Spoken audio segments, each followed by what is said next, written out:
Thank you for those welcoming remarks. Next, I want to introduce John Bravender from the National Weather Service to give us the 2026 dry season outlook.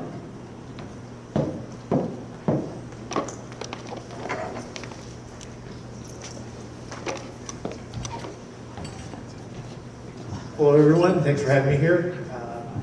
When Elizabeth called me and asked, said, "Hey, you want to come talk about the dry season outlook?" I said, "Sure." She said, "Talk for 20 minutes." I'm like, I don't know if that'll happen.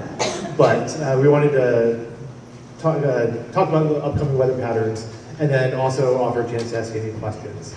So after done talking, be thinking about what you might want to hear more about if I don't cover it.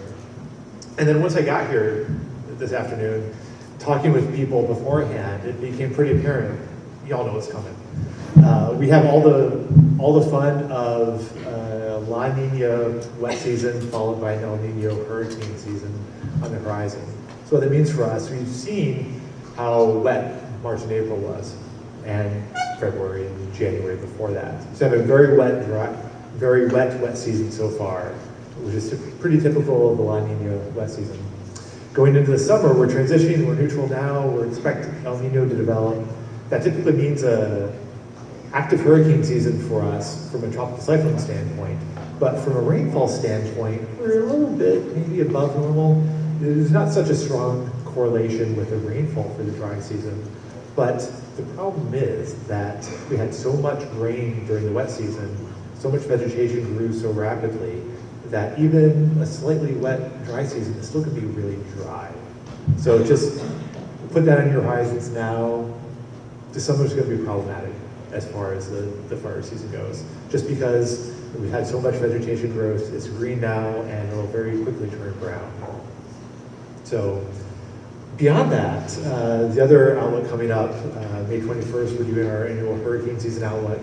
That will have the official numbers, but as we go into an El Nino summer, the climate forecasters that we work with have referred to it as a robust El Nino. They're trying to avoid the term strong, very strong, or as I've actually heard some places, dare I say Godzilla, which I've never heard before, but is something that has come up recently.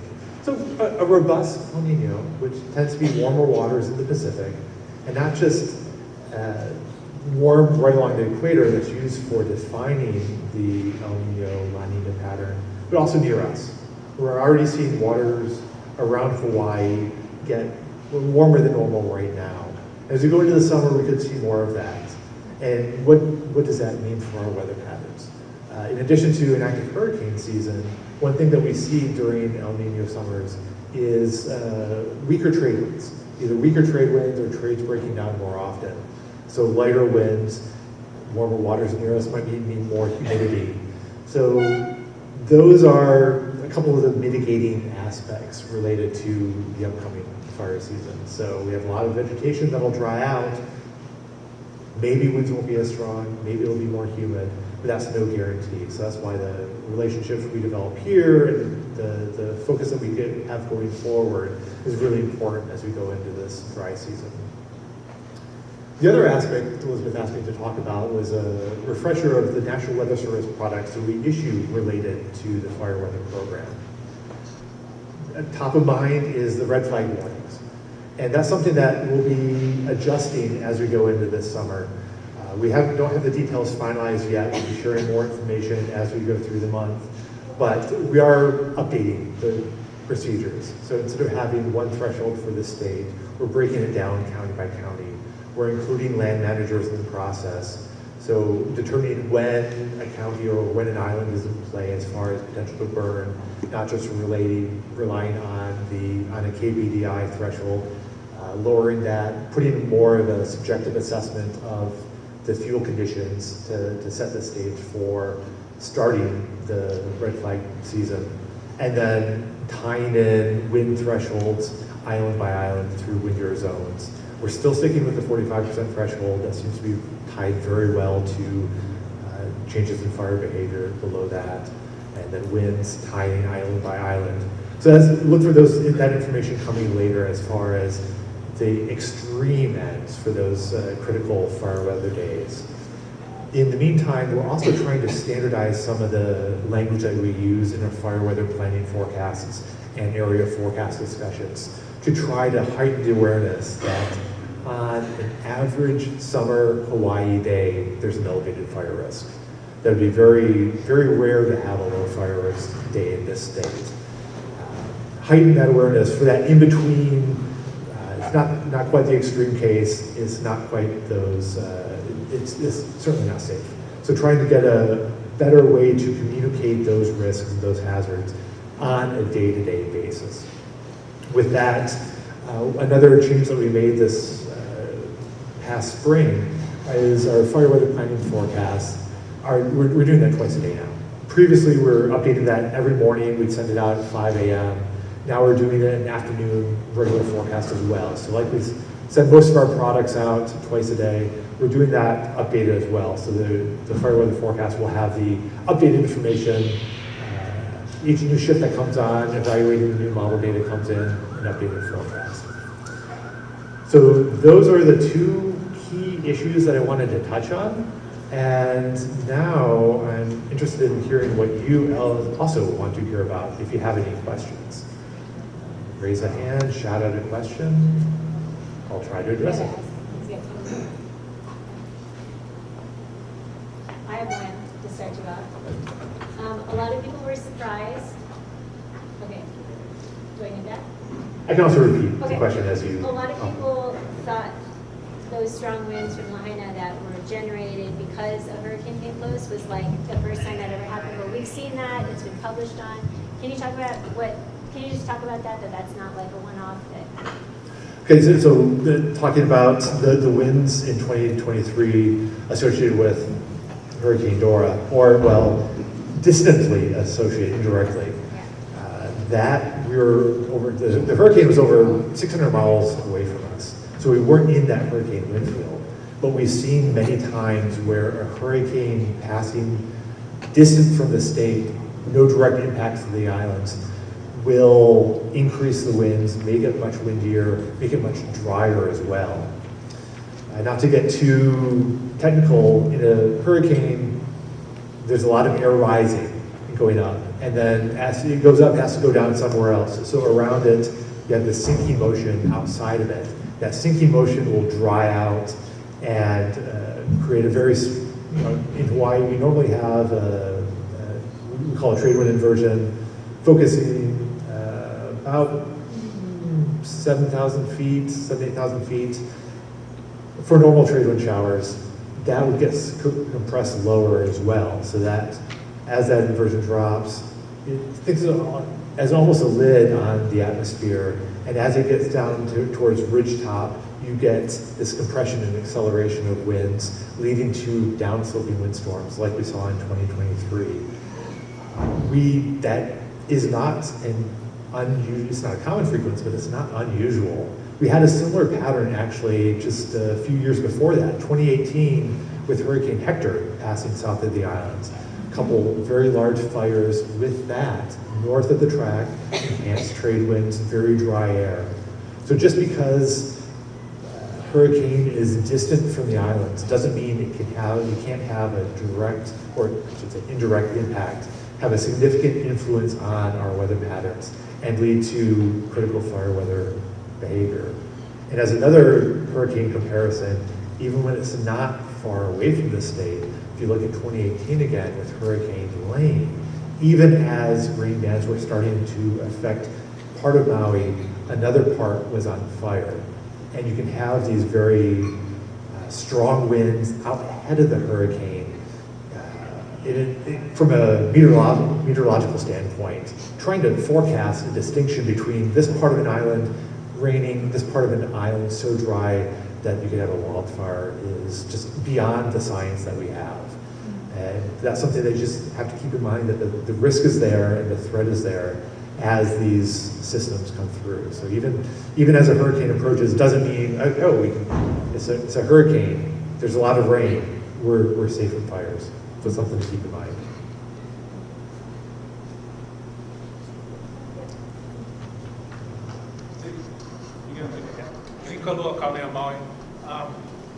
There was a period of time when a red flag warning was something that a lot of the community had no idea what it meant. And very recently we had tornado 1, tornado 2, then we had a low, but it seemed like some of the lived experience of those in the minds of some of our community at least was like, oh, that felt like a hurricane. You know, and I don't know if there's ever been an emphasis on whether or not at some point it changes to something more severe, because we're used to, it started at a hurricane and then now it's a tropical depression. And so I'm just wondering if there's an effort, if you would, because certain words trigger certain reactions in many communities. And so what I think we want to prevent in the future is making sure that when people think of a low, they're not just thinking, okay, it's not that bad, but the wind may become 60 miles an hour, but doesn't quite qualify as a hurricane. And when you work in an operations center, that lingo is very fluid. But in the community, it's hard for people to prepare for stuff like that because they don't really know how bad a low could be, or even a red flag warning. So I just, it's not really a question, but I'm just curious, because we see you all the time, every time there's a briefing. Nice to see you in person. But I'm just curious, I mean, how do we make that more user-friendly? So that way the community doesn't have to flood Kima or Mima or Haiʻima or anyone else, and then come in well, I don't know what to do because it's really windy outside, and I thought it was just going to be a little bit of rain. So, I mean, just, do you have any thoughts on that? That's I actually have many thoughts. Not sure where to begin. That's essentially, you've described the need for my job as a warning coordination meteorologist in a nutshell. The fact you highlighted the issues with hazard communication. Latching on first to the concept of the red flag warning. When we developed these back in the early 2000s, this was mainly geared towards responders, land managers, first responders, to highlight the potential days for extreme fire growth and difficult control problems. And it's become a public product. More people are familiar with it. So it becomes an issue of, well, now we have to define what this means to people. And then the challenge in a non-red flag day is the fire hazard is still there. It's not that it's, oh, if there's no red flag, you can't have a big fire. You absolutely can have a big fire.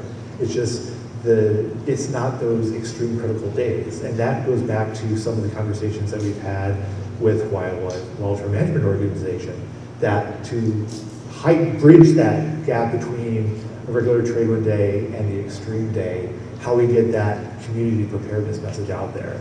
So that's one of those hazards that we're still struggling with. And then referring back to the weather systems that we had in March and April, that is a whole other challenge. Another comparison you can make was in, I think it was 2021, Tropical Storm Linda it was a tropical storm east of the islands. It became extratropical. It lost its thunderstorms, but it was still coming through. We still had wind damage from it. We still have some heavy rain. But because there were no tropical storm warnings with it, people didn't think, oh, well, it must be over. It wasn't a concern. We still had wind damage from it. You see the same thing with something that weakens to a depression. Oh, it's not named anymore. Or it's a remnant moisture coming through. In 1994, Hilo got 14 inches of rain in 6 hours from a remnant depression and caused massive floodings, even on the winter side of the Big Island. So it's things like that that has been a challenge for a long time, how to get that message out. And the Kona low versus low, that was a whole fun distraction in April. And in reality, it didn't matter what you called it. We're trying to focus on the impacts. We're talking about rain. We're talking about wind potential. And it became an issue because when somebody would ask me as a meteorologist, is this Kona low? Well, technically no, I have to explain why. And the distinction between extratropical low, Kona low, subtropical, or tropical cyclone is there. The setup is there, but really what we want people to focus on are the impacts. And you make a good point about different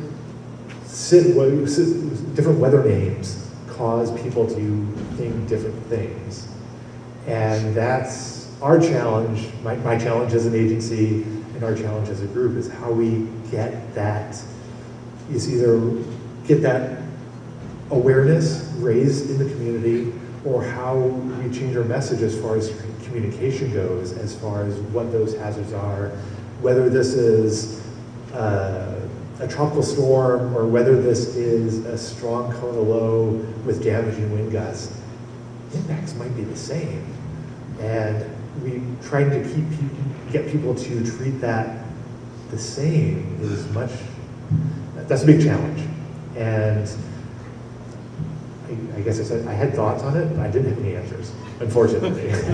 But I'm glad you raised that point. So maybe a suggestion, we can call it Honolulu, Hawaiʻi, all good. But maybe we could assign a hazard threat level for whatever it is. So Code people yellow, are code so orange, if code we had a red. scale of 5 hazard levels, or threat levels if you would, we said, okay gang, it looks like 2, but it could be 3, so plan for 4. Yeah.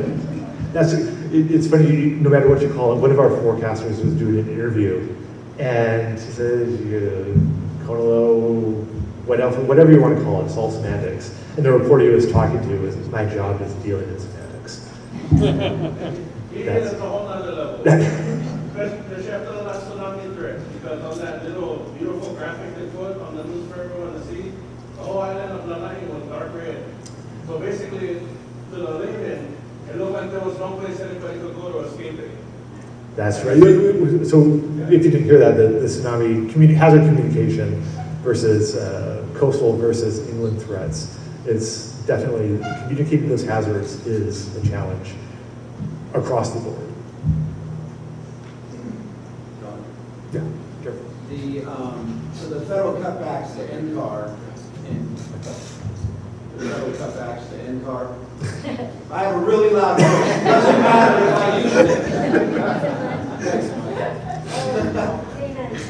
it. So have those impacted your office here, your ability to process the information, get the forecasts out?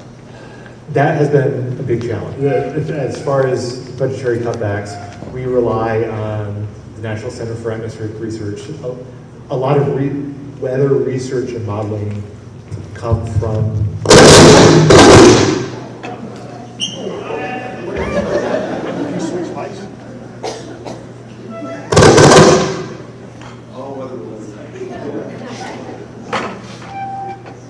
this is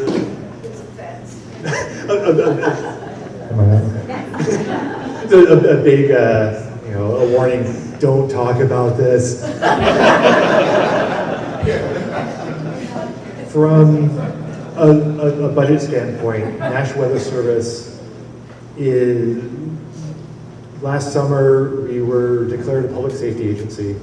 We're exempted from the hiring freeze. We're hiring meteorologists. We're trying to staff up. There's a big gap to fill. So we're still struggling to get people into the agency, but we are doing that. So from a manpower standpoint, we are improving. From the research to operations standpoint, that's where there's concern. We rely on so much work with the university communities. My office is located for now on the University of Hawaii campus. Professors in the Met Department, NOAA department upstairs, we get their model data, they run their own computer models. We can import that into our system. But they're all non-operational. We call them non-operational, meaning they're not supported 24/7. So if a computer goes down, it's not going to be restarted necessarily on the weekend. And it's the transition from the research and development into 24-hour support that's the big stumbling block. And there's something that came up in the 2023 report was we have a high-resolution rapid refresh model that is one of a variety of computer models we pull in, but it's not supported 24/7. And it was interesting talking with some researchers. at different universities that, this showed 80-mile-an-hour winds in Lahaina. You're only forecasting 65. You should have been higher. Well, yes, but that's just one of those models, and it's not 24/7. We can't necessarily rely on it. It was available then, but sometimes it's not. So that's where having this 24-hour support is really important and really comes into play. And I think I've drifted off the topic, so hopefully that is enough of an answer.